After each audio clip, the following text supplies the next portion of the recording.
দেখেন ভাই, বর্তমান যুগের ট্রেন্ডিং একটা ভাইরাল বিষয় আপনার প্রত্যেকটা এলাকায় ৮টা ১০টা পোলাপাইন বাপের টাকা খরচ কইরা একটা করে মোটরসাইকেল কিনা, ঠিক আছে? প্রতিদিন আপনার এরকম কইরা রাস্তাঘাটে বাইরেয়া বাইক রাইড করে। কিন্তু এগুলা কিন্তু মারাত্মক ক্ষতিকর। যারা এগুলা করে আমি দোয়া করি যে এরা যাতে ভালো হয়ে যায় আর ভালো মতন মোটরসাইকেল চালায়, ঠিক আছে? প্রত্যেকটা বাবা-মার জীবনের স্বপ্নগুলা নষ্ট করে দিতেছে এরা, ঠিক আছে?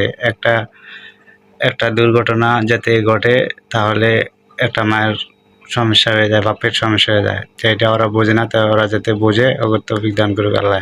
আমিন। দেখেন ভাই, বর্তমান যুগের ট্রেন্ডিং একটা ভাইরাল বিষয় আপনার প্রত্যেকটা এলাকায় ৮টা ১০টা পোলাপাইন বাপের টাকা খরচ কইরা একটা করে মোটরসাইকেল কিনা, ঠিক আছে? প্রতিদিন আপনার এরকম কইরা রাস্তাঘাটে বাইরেয়া বাইক রাইড করে। কিন্তু এগুলা কিন্তু